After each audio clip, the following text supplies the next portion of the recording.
aktor seks yang diduga memperkosa 190 pria di Manchester ini dibawakan ke Indonesia. Menurut Ibu tanggapannya seperti apa? Jadi kita lihat dari beberapa segi ya. Bagaimanapun juga dia seorang predator yang banyak mengorbankan orang-orang. Jadi sekarang kalau dia dikembalikan, sampai seberapa jauh jaminan kita bahwa dia tidak akan melepaskan diri dari penjara? Bagaimana kalau dia akhirnya dari tahanan lepas kemudian melakukan suatu tindak kejahatan, dan tindak kejahatan itu belum tentu terdeteksi lagi, karena di Inggris pun terdeteksinya kan cukup sulit. Bagaimana kalau di sini tidak terdeteksi? Jadi sebetulnya kenapa kok di Inggris mau menukar, ada apa? Apakah dia merasa itu lebih menguntungkan? Karena bagaimanapun juga di Inggris barangkali dia harus dibiayai seumur hidup oleh negara Inggris karena di penjara. Penjara di Inggris kan cukup mahal daripada penjara di sini. Tapi jangan sampai itu ditukar, permasalahannya pindah ke sini. Apalagi udah masuk, jatuhnya ini kasus internasional ya Bu? Ini kasus yang sangat berat, bukan kasus yang biasa. Terlalu banyak orang yang sudah sampai meninggal karena dirinya. Jadi dari sudut, jadi seperti sudah melakukan pembunuhan. Terserah pembunuhan itu karena jiwanya atau karena apa, tapi itu yang terjadi. Apakah kita mau bahwa di sini juga terjadi hal yang sama? Bu, tapi kan dalam kasus ini sendiri kan sebenarnya kita juga tahu ya Bu, kaum LGBT ini banyak di negara-negara asing gitu. Nah, kalau dalam kasus si Reinhard Heine sendiri, dengan dia dijatuhin hukuman, bukannya sebenarnya kenapa bisa sebanyak itu korban atas dasar landasan suka sama suka mungkin gitu Bu? Sekarang terserah karena luka. Sekarang dulu kan juga ada di sini. Hukumannya apa? Lalu itu kita tarik bagaimana gitu. Kita juga kewalahan kan. Coba kita lihat yang dulu-dulu terjadi itu pendeteksiannya cukup lama. Lalu akhirnya juga banyak korbannya. Lalu hukumannya juga cukup berat. Lalu kita tarik ke sini. Bagaimana kalau hukum di sini tiba-tiba mengatakan, oh dia sakit jadi tidak perlu dimasukkan penjara. Kita kan nggak tahu. Hukum di sini kan belum jelas. Apa perlu harus ada revisi untuk hukum, Undang-undang. untuk undang-undang yang berlaku supaya hal-hal seperti ini bisa ditekan gitu? Ya, paling sedikit itu minimal ya. Paling sedikit jangan menjatuhkan korban yang lain. Itu kan wajar. Terserah karena dia sakit, terserah karena apa. Tapi kan kita tidak bisa merelakan orang karena sakit membunuh banyak orang lain. Apalagi kalau sakitnya ada sakit psikopat, itu kan sebetulnya jalurnya adalah hukuman kan. Bu, meskipun pelaku sudah dihukum berat, tapi dengan mimik muka, dengan karakter, dia terlihat enjoy. Kenapa sih Bu? Sekarang kalau dia lihat kelihatan enjoy, mungkin memang dia enjoy.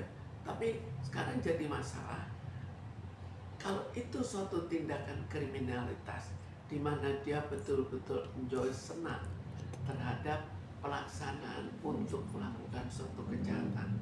Sekarang bagaimana? Sama seperti ada juga kejahatan seks yang senang membunuh. Nikmatnya di situ bagaimana? Apa kita juga biarkan? Berarti tidak punya rasa kapok atau tidak rasa bertobat atau apa bukan dengan karakter seperti itu? Kenyataannya begitu. Tinggal sampai seberapa jauh kita bisa mengobati orang itu kan nggak bisa juga. Itu kan kalau sudah terlalu berat seperti itu, maka kemungkinan untuk sembuh terlalu kecil dan kemungkinan untuk mencari korban baru terlalu besar. Metode apa yang harus dilakukan oleh para medis dan kedokteran untuk menyembuhkan tingkat seperti ini? Sekarang kita harus tahu ya bahwa di bidang kedokteran pun ada yang namanya prognosa, ada namanya keberhasilan pengobatan. Kalau tiba-tiba ini penghasilan pengobatannya itu sulit sekali. Lalu apakah kita mau jadi pahlawan dunia bisa mengobati? Apakah sanggup kita mengobati? Sepertinya kan juga sulit sekali. Belum pernah ditemukan teori-teori ilmiah untuk hal itu. Teori ada, tapi kesembuhan dari teori itu yang dipertanyakan. Bu, kalau melakukan pertobatan dia kan orang juga belum tentu bisa langsung percaya, karena kasusnya si Renat ini kan 190-an gitu Bu yang dia pakai gitu.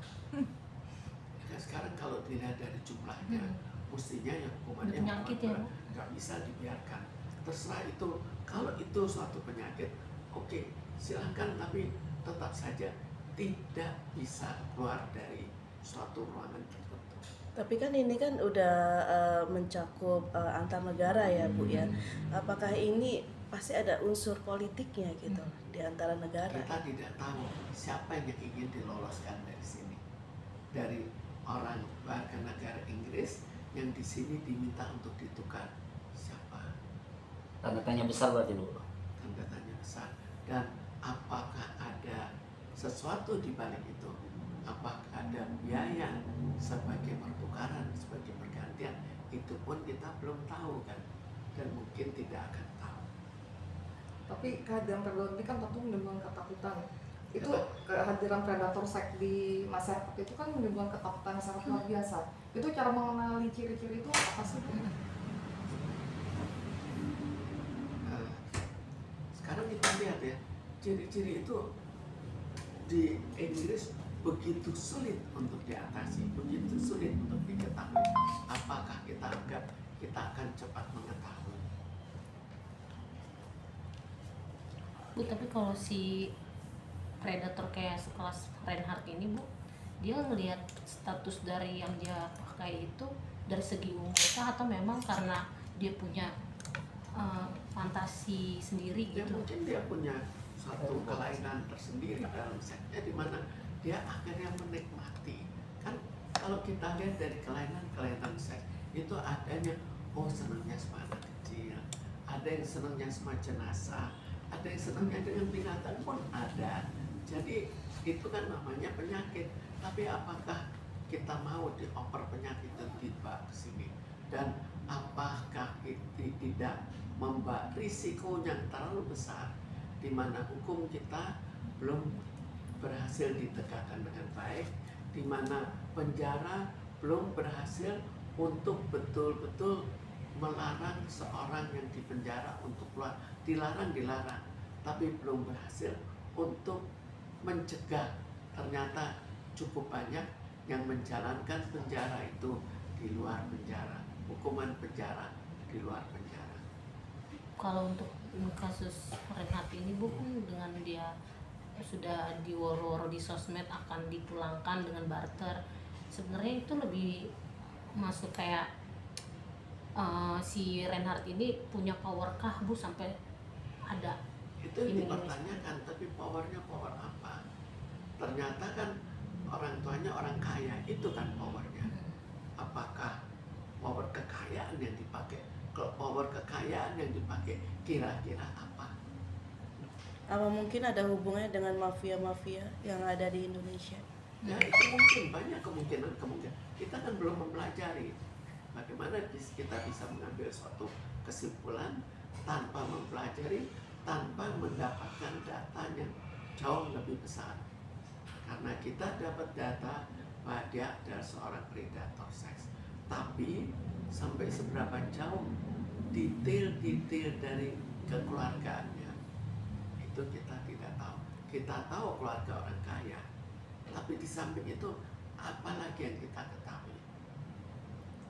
Bu, kira-kira itu kan predator seks itu kan pasti dengan gejala.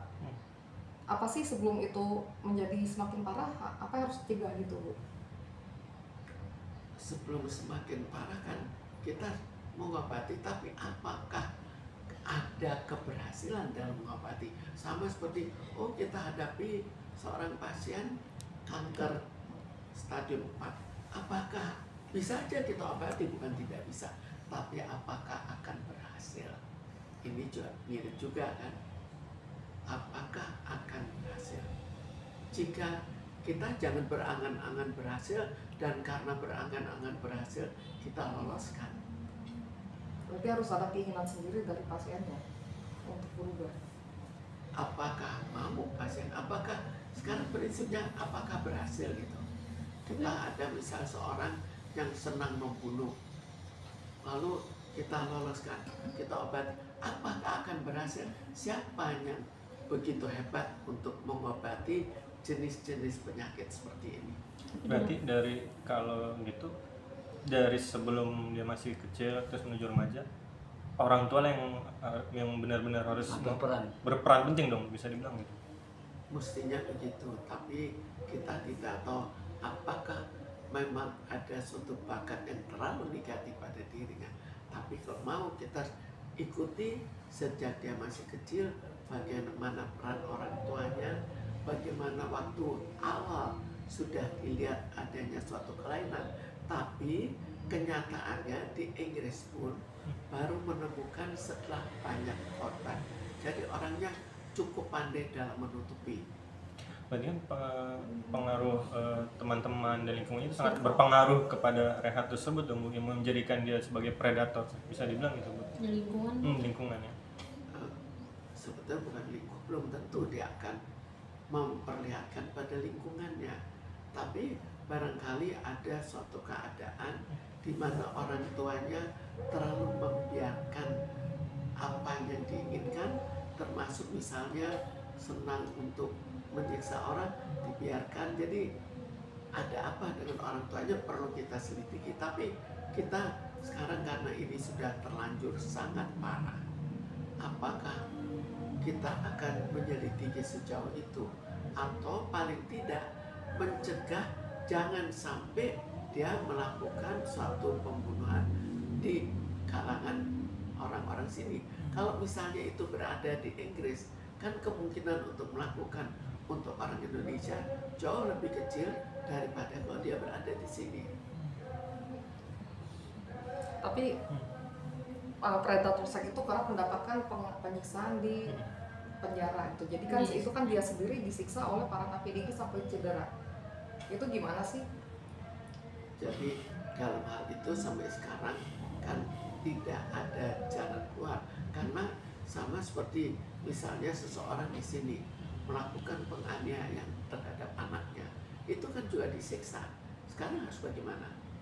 Memang sulit sekali untuk mengatasinya. Jadi ya itu risiko dia. Tapi nggak kapok juga ya. Ya, Mudah gitu. ternyata tidak peduli. Tapi kalau dilakukan di Inggris kan kemungkinan itu lebih kecil, tetap terjadi, tapi tidak separah seperti kalau terjadi di sini. Kira-kira apa sih dari undang-undang kita yang harus direvisi supaya ada unsur jera gitu loh untuk orang-orang penyimpang seperti ini? Itu dulu kan pernah dipersoalkan heboh disuntik, tapi itu pun juga banyak pro dan kontranya.